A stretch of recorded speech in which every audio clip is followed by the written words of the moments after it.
Welcome back to another MotoGP Mac podcast with Jake and myself, Mac. How are you doing this week, Jake? Oh, we're doing marvelous. See, we did that now without laughing. Yeah. So there we go. How's your week been anyway since we spoke last? Nothing, just getting parts and getting ready. We're about, I guess, say about another 2 weeks that the spring should spring, and I'll be out riding. Yeah. Throwing some more parts on and going from there. I got them all in at least. Good stuff. So a couple of things I want to bring up before we kick off. So firstly, I'd like to thank everyone for the nice notes and comments. Yes. About what happened. Now, look, it was maybe 5 or 10 minutes where I was thinking of jumping it all in and not doing it. It wasn't that I was like contemplating it for days. I'm going to let him do it, folks. Yeah, it took me about 5 minutes to remember who the fuck I am. Do you know what I mean? Look, and as I said to those people that are keyboard warriors, etc., just leave your address when you're leaving the comment on. We'll work it out. Yeah. The other thing, and this is probably my biggest news of the week that I'm really, really happy with and delighted with, was that it's finally happened. What? You lost your virginity. Yes. And I found it again. And then I lost it again, right? But Sleepwalker has finally sent the vernier caliper. And here you will see the official MotoGP Mac, data acquisition and scrutineering device. Right? But that's not all, right? Inside the thing, obviously we have the vernier calipers, and it says, so FIM and Dorna approved, frowned upon by manufacturers. Okay. Right? So it gets better. So it inside of that, there's more. There's the vernier calipers and some feeler gauges. Right? Can't go without feeler gauges. Yes. Now, so if I'm taking a measurement now, your head is about 2 inches wide. I could have told you that with this. So there will be some interesting things made, and fair play to him and all. He got me a carbon plastic one, so that I won't damage the screens when I'm doing my measurements. We've already talked about the wheels, that I can use the wheels as a reference when I'm gauging the size of things, because we know the size of the wheel. So thank you very much, Sleepwalker. Really genuinely appreciate it. Thank you, sir. You know, can't give him shit anymore, so we'll have to pick on someone else. But yeah, it's been a very weird week, and I suppose I want to start off with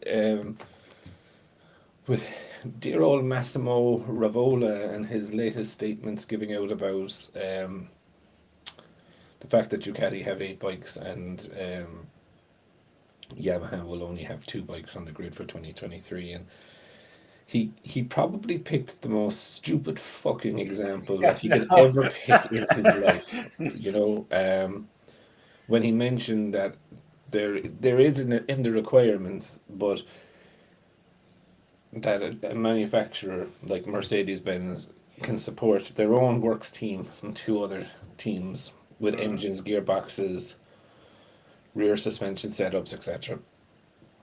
But if they wanted to supply a 3rd extra team, they would have to get permission from all the other manufacturers, right? So currently there is 8 Mercedes engine cars, and I think they all use the same gearbox and rear axle setup. And there is 1 Renault supplied team, which is Alpine, and they only have 2 cars. So there's 8 Mercedes cars. Right. Well, 8 Mercedes powered cars versus 2 Renault powered cars. So it's the exact same. So it's like setup, yeah. So it's like, what the fuck does it? What was it like? The Formula One manufacturers, Renault didn't want to supply someone else or whoever it. The team needed a car. They got permission. Is this not the exact same thing that happened in MotoGP? Yeah. He sounds like a guy that's under so much pressure to fix something that's not going to get fixed. All right? And he's at a dead end, and he's going, okay, I need an excuse somewhere along the line. He's just grasping at straws. It's not me. Yeah, I just think it was very weird of him to go. Now he's also the same person that's coming on and saying that the bikes are getting too fast. Yeah. Well, his bike is not getting too fast, that's for sure. Well, the Aprilia is grand. Do you know what I mean? It's thereabouts. You know, You know but what I'm saying? yeah, he's like saying like by the end of the 5 year cycle, um, you know, the bikes will be too fast for the circuits that they're on. And I'm like, well, that's the safety commission's problem. Do you know what I mean? Hmm. Safety commission need to be make sure that they're upgrading the circuits or they're stepping up. Honestly, circuit upgrading this. I've been looking at this stuff for 40 years. The only thing that's actually ever worked has been expanding the circuits. If you've Well, seen yeah, it, maybe the runoffs or whatever, the runoffs, yeah. and if something needs to be changed, change it. Do you know what I mean? No, Hmm. don't just fucking put a chicane in it like they did in Uh-huh. in Austria, which just fucking. Anyway, Yeah. now look, we did see some good racing out of it, but it's just not what the circuit should be really. But Yeah. um, It had kind of an he abortion look to it. he did make an interesting comment about the bore size, bringing it down to 81 millimeters and this, that, and the other. And I do want to clear up something that about Yamaha, right? When I was talking about a V4 Yamaha, right, I was reading some of the comments. People think that I was thinking that it's going to come out next year. Never have I once said that for the 2023 or 2024 Never. season that or Nope. 25. I've always said that it was for the regulation changes that they would make the change. Now Jarvis did say something that was really that I do agree with. It's very hard now in 2023 to predict the regulations for 2026 Hmm. or for 2027 to 2031, I think is what they're building the regulations. He's like, where is bike design and what is relevant for bike design Hmm. going to be in that time scale? Which Yeah. he's right. Do you know what I mean? Genuinely, he is right. Like, we have the threat of the EV bike. It's coming, you know. A friend of mine was in a Harley dealer in Dublin. The EV big. You're talking about electric bike? Electric bikes, yeah. They're not going to be there for a while, guys. Sorry, it's not feasible. It doesn't. I don't know. I have a feeling that the I'll bet you intercity. money on that one all day long. Well, look, there is going to be a big push in it by Dorna, definitely. Banning of all two strokes during the week. I don't know. Did you read that rule? No two No. stroke scooters in the paddocks now anymore. Oh, Jesus Christ. Have to be all EV or four stroke. So look, there is a push going to come now. The push It is going to is. be for fuel. Yeah, well, look, sustainable fuel. I think that's Yeah. actually KTM and a few of them are saying that Mhm. they're going to be doing it by 2026. The regulation is not going to push it till 2027, but Jarvis was actually saying it makes sense to go early on it. But again, so what I've always been saying is that what's his name, Marmoni's team is in there to tweak and fix the Mhm. inline four and put a band-aid over it.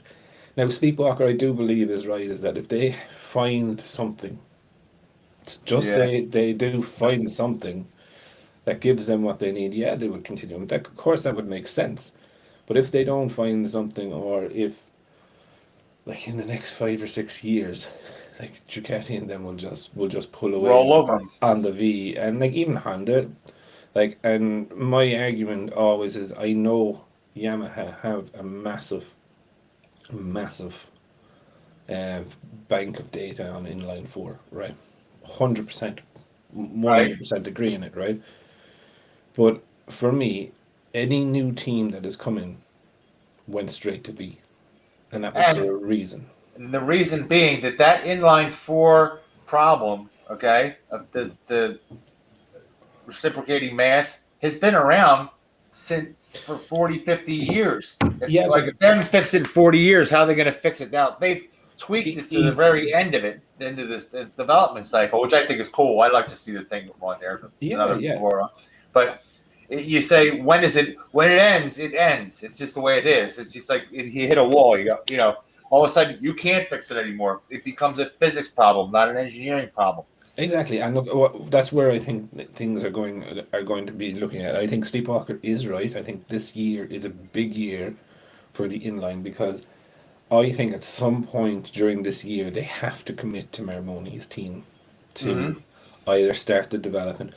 And the other side, yes, it is a big development cost. It's a big step into the unknown because they don't have V4 data. But at the end of the day, they're going to start to need to go with tools that are. Yeah. And Fabio, if he doesn't see progress, is going to be gone. Like, do you know I what I hope not. I really don't hope not, mean? because Yamaha needs him, and it's good to see him. There's no one else can run that bike to the end like he does, and run it to the very end of But the. is that not the same as Marc Marquez and Honda? You know, it is. It is. But I'm just saying, as a fan, Yeah. it's neat. By the way, one thing I want to go off my chest: when you hear Mac and I talk, we have no bias for or against any manufacturer. We just don't say. We just don't want to hear, that somebody that is popular or be banned or penalized for success. That's all. There's no free lunch. There's no welfare system. We just say we're being as fair and as honest as possible without bias. If we say something's bad, it's just because we're being honest and saying, yes, that's a bad way to go, or it's a bad situation. Yeah, you're spot on. Matt's he's an avid Yamaha fan. Yes. Yeah. Yeah. I'll buy a Yamaha before a Honda every day of the week. Every day of the week, especially now if you saw the Eichmann. It doesn't matter. Well, the Honda could be fucking much better. I would still buy the Yamaha. Oh. I like Yamaha, right? Yeah. And I like Yamaha bikes. I like Aprilia bikes too. Yeah. Because they're fucking temperamental, pure Italian. Really. They're not temperamental anymore. I want the two strokes. Two strokes, yeah. I might not want to start today.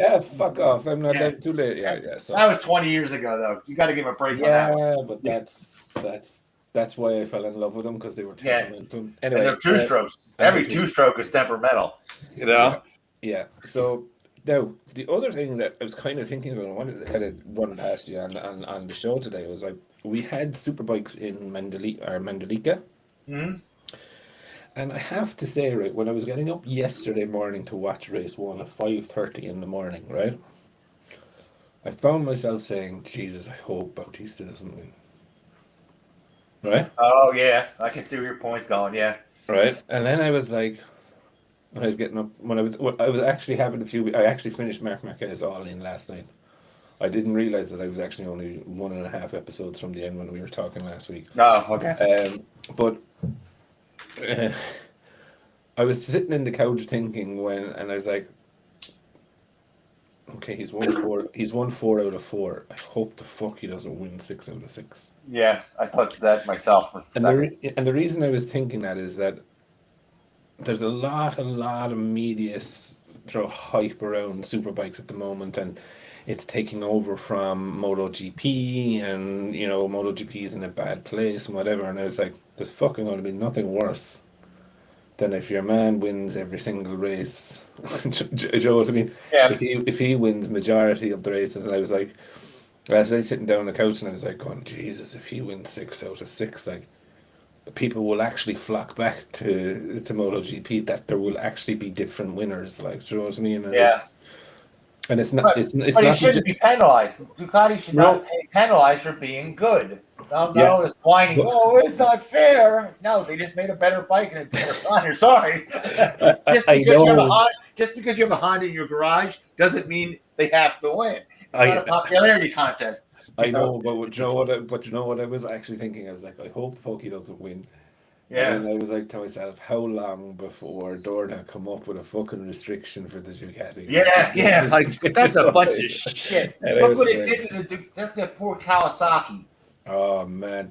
Now, Jesus, I was watching. Same situation. Actually, if you don't know by this stage, Johnny Ray actually has his own channel. Yeah, and then pretty good. I've watched a few of them. Like, he seems pretty. Now, look, we always remember with this. They always edit in the good bits. Yeah, him being nice and kissing babies and all of this shit, right? And don't see him being a prick, but he's Irish. You got to be a prick somewhere. It's in the DNA. It's all right. Yeah. But I think where I was kind of looking at it was that he was all over the place in both races, all over the place. Like, he just couldn't turn the fucking bike.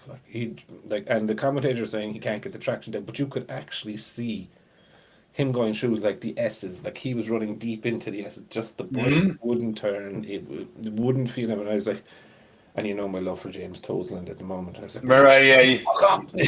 yeah, he's not on your Christmas card. Yeah. Well, look, he's a lovely guy. I can't stand him commentating. He's a lovely guy. I just can't stand being around him. Yeah, that's just you're getting me all misty, you know. Yeah. But even when Ray got through the corner, he was losing out in the straight so bad. It was like they were walking. Because he was running deep into the corner because he couldn't turn the fucking thing. So put it this way: even if he got through the corner well, he was going losing on the straight. It didn't make a difference one way or the other. Yeah, you could see the difference. But you could like even see was it Bassini's bike? Like Ray had no answer for him. Like throw it down the straight. No. Do you know what I mean? And you can complain about the works Ducatis. Now, I did read an interesting comment. That the Yamahas were walking away from him too. I did read an interesting comment about and the Hondas. The Hondas were flying down the streets. Yeah, where how things have really changed within both MotoGP and World Superbikes, but like especially World Superbikes. Do you remember? And even I suppose MotoGP or the 500th days, it was more so that like you had an NSR -1265 whatever, right? But it was like the customer spec. Do you know what I mean? And then so like the works team had the full works. Yep. The satellite had the customer spec, and even then in Superbikes, do you remember there was times where there was only 2 Ducati 999s and the rest were 996s or 998s, whatever it was. And that has all changed. So like the whole philosophy of racing for factories has completely changed in the last 10 years. That they're giving the satellite teams works equipment as standard now, whereas before it was a customer thing that you actually bought. You you can go to Paget's in the UK and you can buy a Honda semi-works Superbike. Mm-hmm. Do you know what I mean? Or you can buy the Moto 3, but you can buy different versions of the Honda Moto 3 from Paget's. And other manufacturers have actually gone away from that. That if you want to buy KTM, all right, I do believe have a British Championship spec Moto 3 bike, but then you can also just go and buy a Moto 3 standard one. Do you know what I mean? That would run in the series. But I just found it very interesting how that has changed. I genuinely do think, and I know you'll hate it, but 2 or 3 more race weekends of Bautista winning, I think something will happen. You'll have somebody whining and crying and bemoaning, pissing and moaning. Yeah, and I think it's starting already. Yeah, but no, I think something will happen to the crowds. Do you know what I mean? And the online people, I think people will just go, okay, am I going to get up at 2:00 in the morning to watch? Or am I going to catch the highlights? But it doesn't look like he's dominating it. I mean, it's not. I mean, if you look at behind Batista, okay, they're swapping people back and forth like there's no tomorrow. You know, all the manufacturers are passing back and forth, and Bautista's just riding well, and they've done some. He was much more stable this race. You notice that they didn't have the. How can I say it? It was smoother through the corners than it used to be. He knew he was under a bit of pressure at the start, but like the restart of race 2, like the fucking launch he got. Oh yeah. Do you know what I mean? Yeah. Popped into third. Of course, he was much more calm and relaxed. Like the Jaws music was on fucking from turn 1, like. He knew he had the legs on both of them. Now, I was impressed with Ronaldo. I thought he did quite well. Like he's still very young. Do you know what I mean? But thought he did quite. What about Vierge though? Come on, you got to give him credit. I told you this Honda. I said they had to get better with that big break that they had, and their top speed is all at the top. It was either did they get top speed or did BMW get top speed again? It's always one of the two. I think they did. Now I'm very funny about measuring top speeds, right? So I'm always going to be putting it this way, right? I will always put the top speed of their best lap as the calculation for the top speed, right? And the reason is I can piss down the straight And die in the corner. Yeah. Die in the corner, finished the lap 5 seconds slower, but just to top the speed charts. Yep. Right? Whereas top speed for me is staying on the track and completing your lap. Do you know what I mean? Or staying properly on the track and completing a fast lap.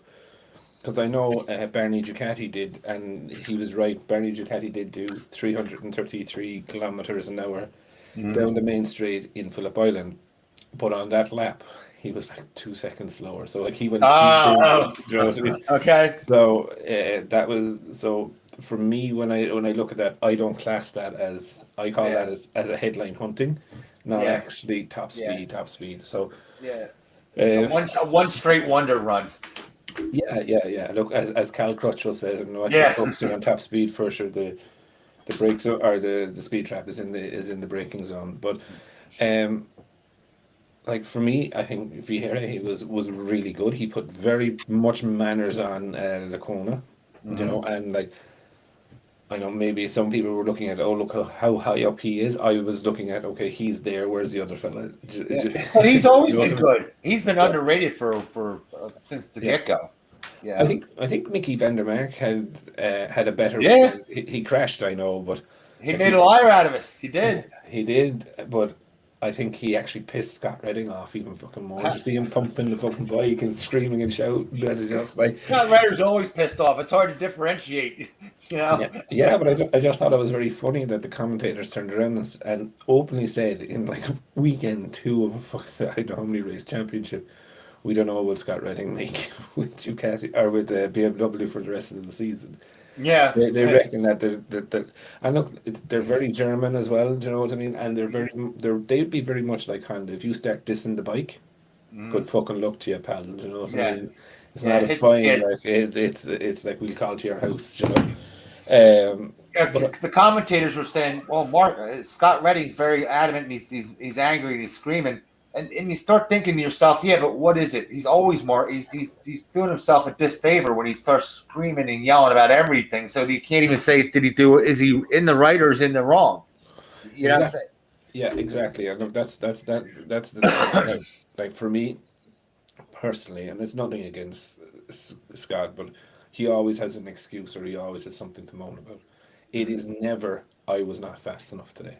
Yeah, I had a bad day. And you see it with riders there, and they're like, look, don't know really is it me or is it the bike? But we weren't fast enough today, right? He was like, oh, the bike, it's all the bike. Yeah. I know I'm talented. You're talented. You very much so are, my man, but you're about 25 kilos overweight for what the rest of them are, and that's just absolutely murdering you. And you can do whatever the fuck you want. You can't get out of the corner. You can't go into the corner. Yes, and you chew up tires. That's just the way it is. Yeah, I can tell you that from personal experience. And look, it's nothing against him, but I just think it's very weird what he's doing on it. Like his approach, I suppose, is what I mean. Is that is very weird. Throwing your toys out of the pram. It's only fucking 2 race weekends into a brand new bike, and you're whinging. Do you know what I mean? Oh yes, on the homologations. The homologations ruling is not as high as you thought. I think in year 1 you have to sell 250 bikes for your homologation. Oh, year 1, okay. 1 second now. I think it's year 1, or else it is. There's a number of figures going around, but they're small figures. Because I was reading it the other day, because I was like, how have BMW brought out a brand new bike and are running it already? Do you know what I mean? Now the M was launched towards the end of last year, but surely that's not enough to get the homologated or the number of homologated bikes sold already. Do you know what I mean? Well, that used to be something they had it. You had to make them. They didn't have to be sold. Yeah, but you had to make them. That was the deal for homologation. Yeah. You didn't have to have them sold, but you had to have them made. Yeah. So, I went into the things. I actually have it on my notes here. So, As of now, manufacturers wishing to race a particular motorcycle must have sold 250 bikes by Oh, the end that's of their first year's racing in Superbike, oh shit, that's way down than what it was. Okay. and 1,000 bikes by the end of their second year. Half of the requirements previously on the books, but manufacturers still have to produce 125 bikes before they can embark on the homologation process. So they have to make 125 bikes, hmm but by the end of year one, they have to have sold 250. Okay. All right. Right? Well, thank you for And so when I was looking at it, this is kind of why, because I was trying to drill down into our Ducati, just for instance, right? Mhm. Using just the standard ore as the base for their bike, or are they using the special ore as the standard for their thing? So that's one of the things that I'm trying to do, because trying to figure out which bike they're basing it off. Do you know what I mean? All Because right. if you produce the special and it has this, that, and the other, or slightly different headstock to the standard ore, Okay. The only R you're I in. don't know You know? about this special R you were talking about. I could be wrong. You know me with rules. Uh, Yeah. I thought they just had the R, and then they had the Super Allegra was the special R. So no, no. So they have the ore, which is a standard bike, which comes with standard pipes, etc. And then you can get Right. the special ore, which The comes package with that you can buy no, the no, no. hot rod package. This is the one they launched quite recently. Um, Okay. and I just wonder, is that what this year's bike is based off? Do you know what I mean? Because realistically, if you look at it, like a factory like Ducati, just say for instance, or Honda or Yamaha, will have no problem selling 250 of those specials. Do you know what I Oh, mean? they'll be sold in 15 minutes. Yeah. So, like realistically, they can do an R&D exercise every year and turn it. And I suppose where I'm trying to go to is like, is it not nearly already a prototype version of the street bike? Do you get me? Yeah. I never Yeah. believed in the specials, the homologation specials. They didn't work in the 90s. Why would you think they would work now? I think they're still using, like, because that M that Right. Yeah. BMW are using is a homologation special. Yep. Do you know what Yes. I mean? So I just wonder, like, And so is the R1M. That's a homologation special. it is, it Yeah. is, yeah. Oh, 100%. Now, I'm not sure on the frame of the R1 and the standard. It's probably stiffer, I would assume. Mhm. Or is the difference in the R1M the electronic suspension? I No, think, yeah, I yeah. don't know. I think the main difference is the suspension. But yeah, look, I just found it fairly interesting, those figures, because like realistically they're not bad figures to achieve, like 1,000 bikes in two Mhm. years. Yeah, that's pretty easy. That's pretty easy It's pretty easy. Yeah. for all now, except for the likes of maybe Bimota and all of those who are still struggling to get a bike, selling those numbers every year to get in, right? Yeah. But I just thought it was quite interesting how they how it works. 'Cause I thought similar to you. I thought they had to have a very high amount of bikes sold, but When I was a young man, like 20, 21, I think might end up been that old. I was involved with the original Harley VR1 project. Remember that? You heard no, about that? no, There's the Harley I'm Davidson way V too young. Twins Superbike. No, Harley Davidson made, yeah, look it up. A&A Superbike. They made a Superbike. And they allowed them, get this, because they wanted them to get in there so badly. They allowed them to build a bike from the ground up, like a MotoGP bike, but for Superbike. It was so ridiculous, right? And they couldn't even get the 50 out. They had 50 to make, right? And they had a Jesus. hell of a time getting the 50 out. And it was a complete clusterfuck. They had Ford in there, they had GM in there, they had Porsche in there. Oh my god, it was a mess. Yeah, And it never really worked. You know, it was never competitive. But I was involved in that years and years ago as a mm, gopher, kid. yeah, yeah, yeah. It's funny though, isn't it? Like, cause like I'm thinking of it there, like, so like if you're going to bring out a new bike to win a world championship, right? Just say that win a world championship, right? 125 bikes Yeah. that you have to have made, right? Not even sold, made. Not sold, made, right? You know, it's fine. It's easy. Do you know what I mean? For like a German manufacturer or like, I think Ducati would probably struggle to have them made by the deadline.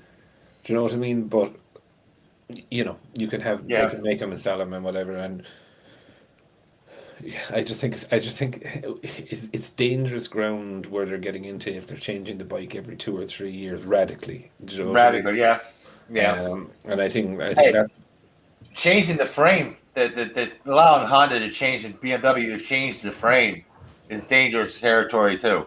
yeah. Well, BMW changed the whole bike.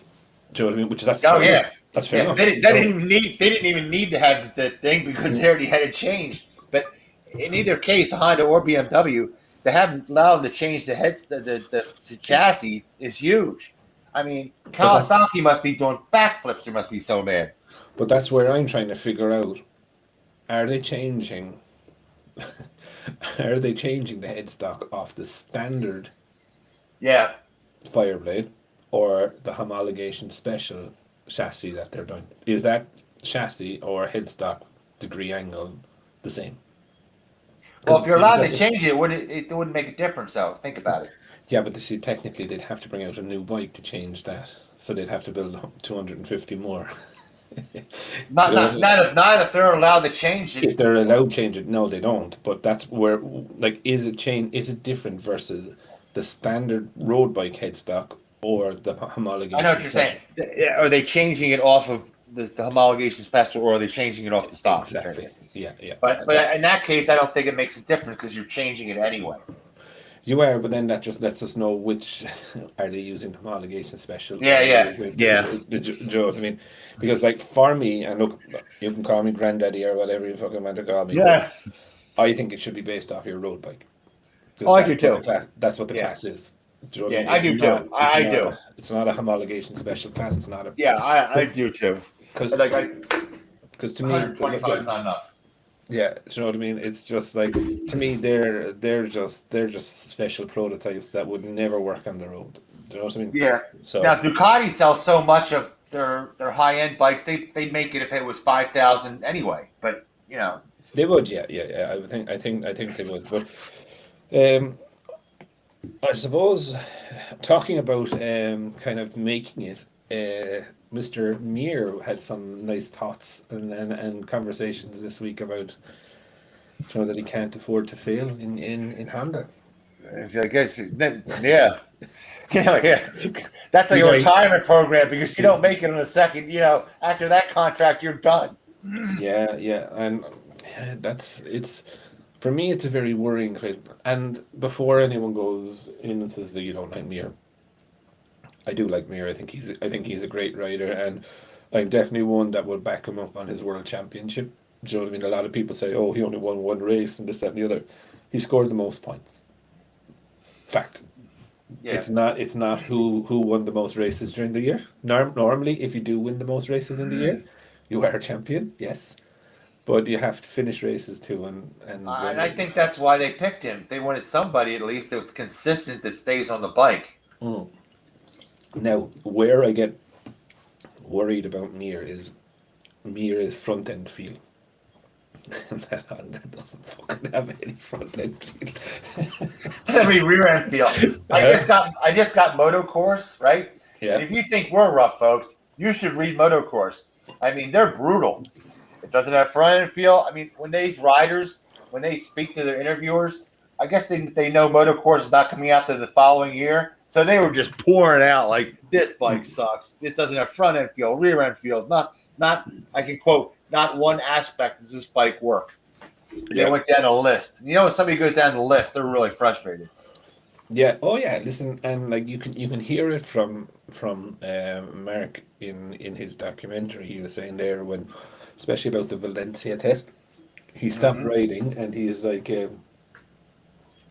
Do you remember? And he stopped riding halfway through the day in Valencia, and he was just saying in it when they were himself, Carlos Sainz, and them were watching the World Cup, and Carlos Sainz was asking him about, Joe, is it engine, is it aero, is it what?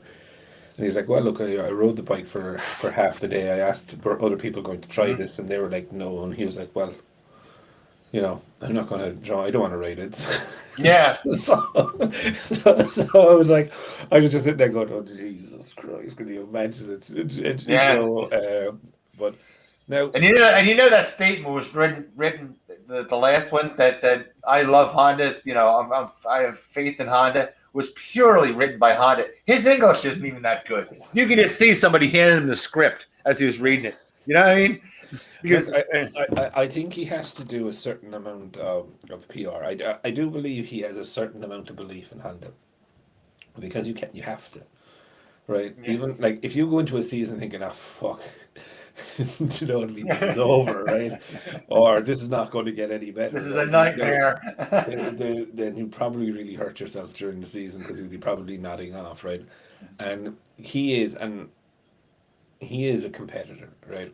And even if he thinks he might not get it, he's going to push for what he wants out of him. And I do believe he's going to push them. Oh, yeah. Now, I think there's been a bit of PR around things that he has said. And I think he's a smart guy as well, that he realizes that, okay, might have to do a little bit of kiss ass and backpedaling, to make sure backpedaling thing up. I get what I need. Like, Honda still love him and adore him and whatever. I don't think they love and adore anybody. They're just saying, Well, they love and adore more than the other three. His way, they love and adore him more than the other three, and it's very clear, even by the tests that just happened in Sepang, right? That it is a team built around him. He was the only one trying the experimental bikes and this, that, and the other. Mm-hmm. No one else was trying it. But I think it's quite funny, I suppose, just that how quickly he was backpedaling. No, I think he'll do well. I mean, I think he'll surprise a lot of people. I think because of his skills. I think Quartararo will do better than most people are thinking because of his skills. The bike ain't going to do him any favors in either case. Yeah. I think no, unless they go to some low aero drag circuits, I think he. Yeah, but that screws him up on the handling, so it's a catch-22. Yeah, you know. Yeah. Oh, look, it is very much so is. But I think for Mir, I think this is probably going to be one of his toughest seasons, if I'm honest. Where have we heard that before? And Rins, a Honda second rider having a bad season. I think Rins could be okay, because Rins knows what it's like to have a fucking dire season. Do you remember? No, I'm thinking the opposite. I'm thinking Mir is a more stable rider. He's more consistent. Rins always tries to ride that very edge, and you just can't do that in that bike. I think you can, though. I think that's where Marquez goes with it. Marquez goes right to that fucking edge. But I think it's Marquez that makes it stay on that edge as long as possible. I don't think Rins can do it. I don't think Rins can, as good as he is. I don't think he can pull off that good. Yeah, I don't know. I think Rins will be all right. I think yes, you were still right that he's going to need an awful lot of plasters, but I think he'll pull off a couple of surprises. And it was actually interesting. I was reading an article the other day about Luco Cecchinello, and he was talking about Nakagami's hand. I don't know. Have you seen his hand?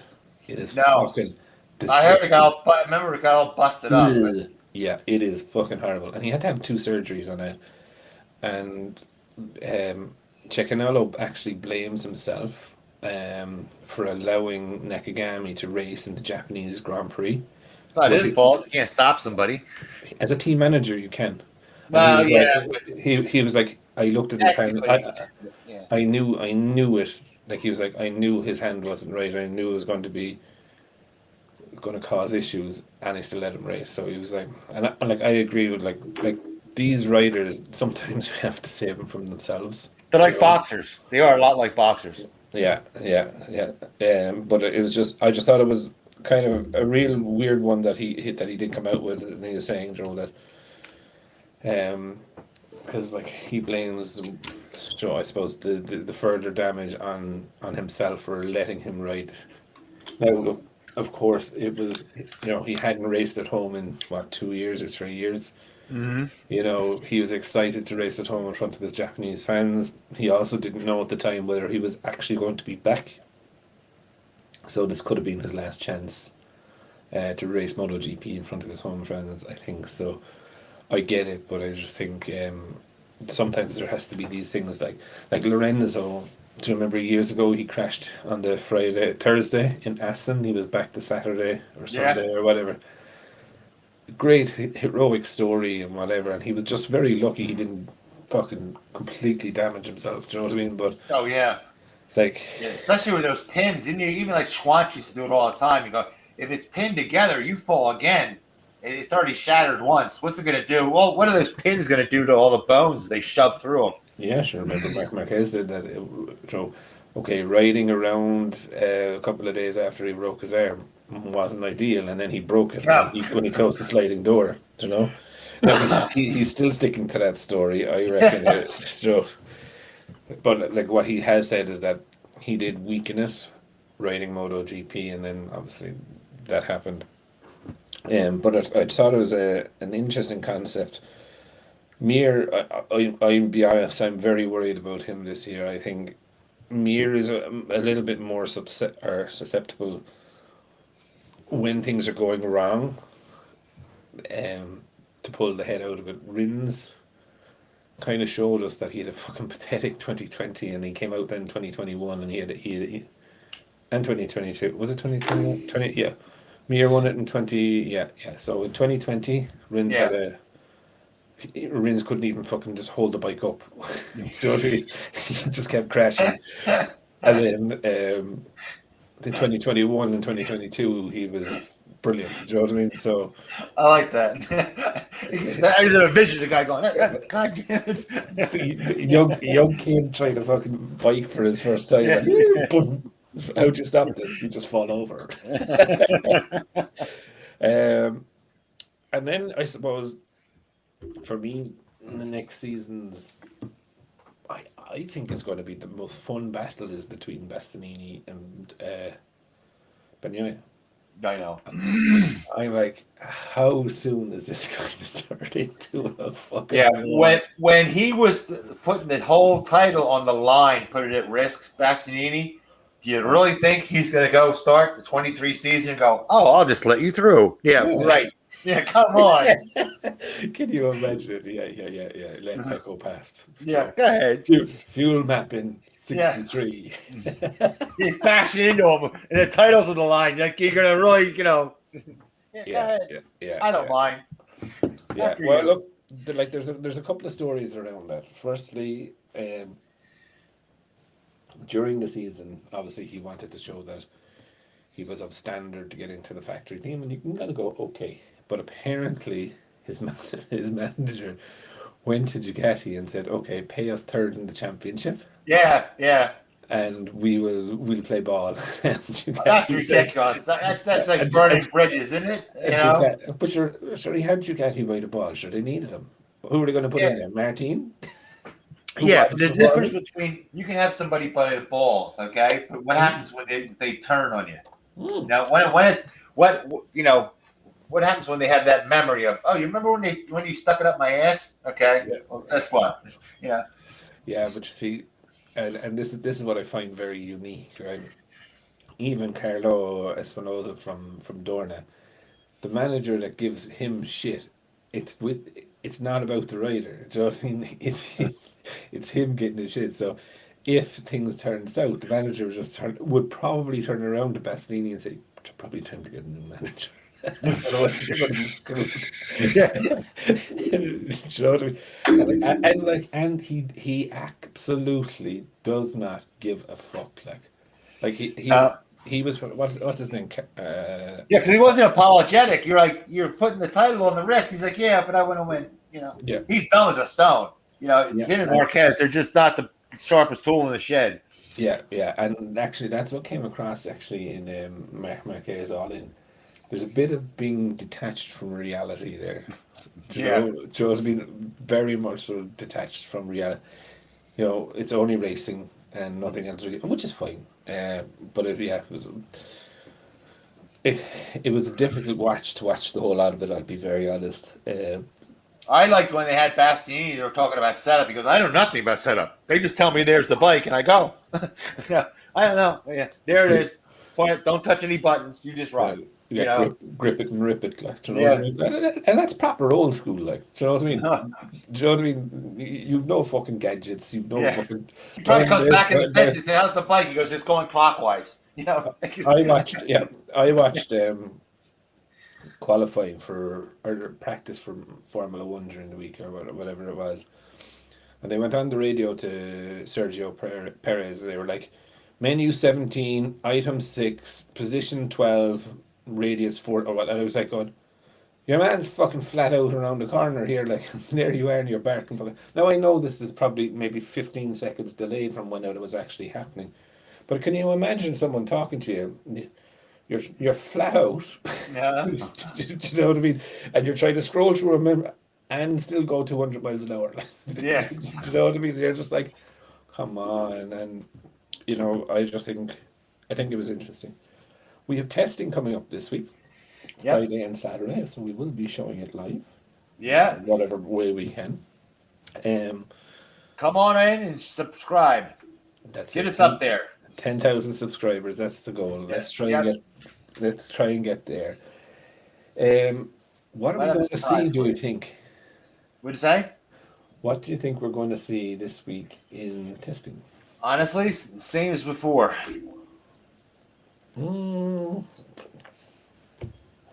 I kind of expect to see the final version of the aero from the teams.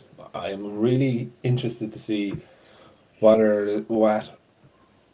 Ducati are going to bring, because their aero updates were very minor, Right. In Sepang. I'm also very interested to see, does the Red Bull KTM one make an appearance? I think Honda will run very similar. They were testing actually. KTM, Honda, I think Aprilia were testing in Jerez. Right. Over this weekend. This is one of their secret ones. They're private tests, but it is on a nominated circuit. I actually have that data. I'll do a video on it, and they have restricted the testing again this year. Jesus. I'm not sure. Do you know? But they're now down from 240 tires to 200 tires. Jesus Christ. God, they're a glutton for punishment. I tell you. Glutton for punishment. Get Dorna out. Stay out of get your freaking fingers out of tech. God damn. How many times can they screw up in a row and go, we're not pretty good at this? We're really shitty at it. Well, they're consistently shitty. Yeah. We screw up every time. Yeah. Yeah. But it's kind of funny. This test, I think the first day of it, I think we're going to see an awful lot of testing stuff, and I think the second day will be a little bit boring. I don't think the times will be as fast as the first day. And why I say that is I think day 2 is going to be more focused around race setup than testing. Does that make sense? Yeah, I think if anybody's going to bring out something new, it's going to be KTM, because they just had so much. They changed the bike so radically that they just, and they had a rain date. It was rainy on the last one, that they might have not had. They had stuff in reserve that they didn't get to. Yeah, Yamaha have a new aero device, or they're going to. It's just going to be a shark fin. Yeah, pretty soon they're going to be holding 2 credit cards out the side. Yeah. I don't think we'll see anything new from Honda in the way of in aerodynamics. Maybe I think they have to submit as well. The homologation of the engines, etc. this week. So I think they're going to be tied in next Saturday to their engines, which is going to be interesting. I can just see Fabio going, "It's fast, but it can't turn." And Jarvis going, "But we have faith in you. Faith, you can do it." Well, no, Fabio. If you go to 64 degrees lean angle, it'll turn. You're Yeah. only going to 63. Yeah. You can do it. We You have can faith do in it. you. Yeah. Maybe you might want to go to 80 degrees. lean Thinking you angle. can do it. Yes. Yeah. Yeah. Yeah. So put your leg on the other side of the petrol tank when you want to lean in. Right. Actually, that's something I noticed. Actually, I know a bit off thing. Johnny Ray's riding style has changed, and Oh yeah. if you watch his riding style now, he's no longer taking his left foot off the foot peg. So the way when he's leaning over right, Oh yeah. he Yeah. used to take the foot off, and everyone was like, "Jesus Christ, how's he fucking balancing?" But now his feet are planted on the pegs. Yeah. Yeah, so But I they think kept slipping the last race. You noticed? He said he Yeah. slipped off about 3 or 4 times. Yeah. Yeah. So look, I just thought it was interesting. I think it's going to be interesting Friday and Saturday what they're going to be testing. I'm similar. I expect an awful lot out of KTM. They didn't get an awful lot through their process. It will be good to see what engine firing order do they go to. Yeah. Do KTM and Gas stay the same, or are they going to go different? Yeah. Um, It's a big bang versus a screamer setup. yeah, exactly. But I think it's going to be interesting, and I don't know. I think it sets a precedence. Then I'm surprised. I'm surprised that Yamaha didn't go to a flat plane crank. Not only does it give a little bit more power, it gives it more reliability because it balances better. Like Suzuki had a flat plane crank, yeah, and they blew up anyway, folks.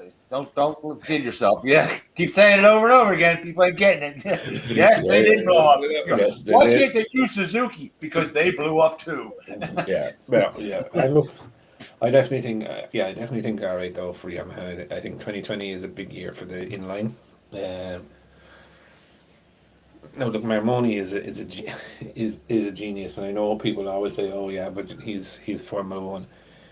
For me, Marmoni got Aprilia to move off Mhm. the 72-degree V angle that they were running, Right. and go to a 90. So it's not his first time getting manufacturers to change their how to say their current status within an engine. Yes, they were okay. Aprilia were a V, and it's not a massive change as going from inline 4 to V. But if you're able to have that influence, or if people are bringing you in and you're giving that recommendation, and they're not going to do it, then I think that relationship will Go to nothing. Yeah. it'll go to nothing. If Marmoni is saying, But for Yamaha, it's a good scapegoat. It wasn't us. We brought this guy in and he sucked. You know what I mean? yeah. But think about it. If they had actually had a solution, right, for the power, they wouldn't sacrifice the handling by going with less aero. But what my point is like, I don't think though they'll get away with that, Jake. If I'm honest, that's saying, Well, kind of like can they? Yeah. because Marmoni is a V specialist. Mm-hmm. That's what his company now. His company do engines, right? But he's a Right. specialist. So he brought a V specialist in to do your inline 4, and of course it didn't work. Well, actually, is it ye that look fucking stupid for not listening to them? Yeah. I think everybody's a V specialist because the inline, this is the last bastion of the inline 4 that it used in auto racing, boat racing, nothing. That inline, the problem with a long crank in the inline 4 having being too long and gets flexy has been around forever. That's what makes it. You say, is it a dead end? You say, yeah, because it's been tried so many times in the past 40 years and nobody's fixed it yet. Do you get what I'm saying? Like, I do, yeah. You know.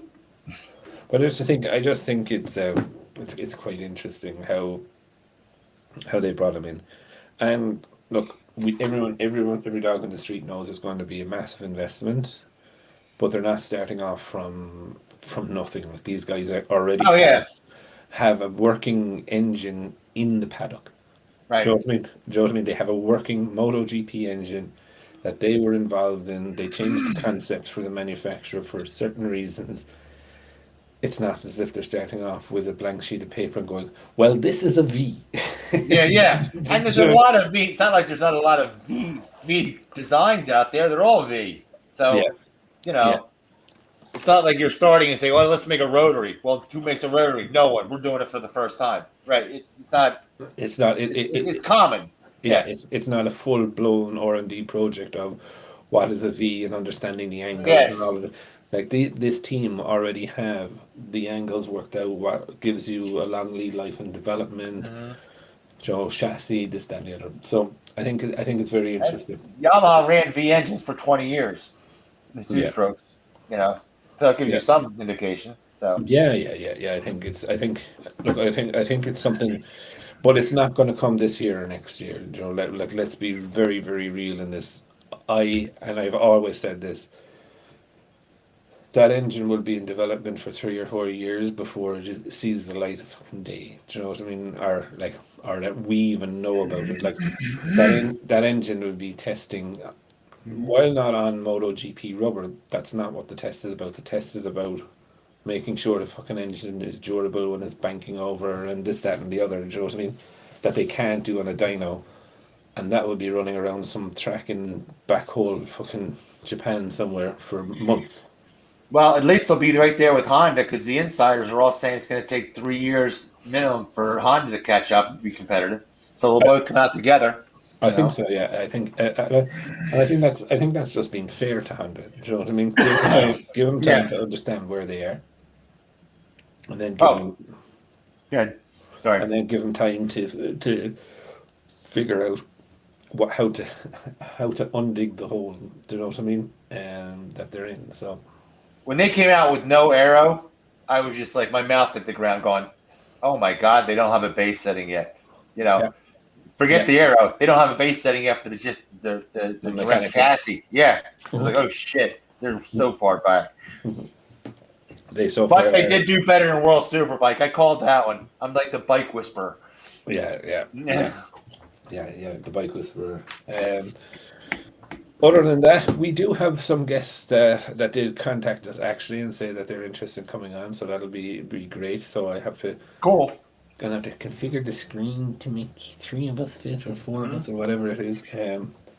So it will be good. Small update on Irish road racing. It looks quite good.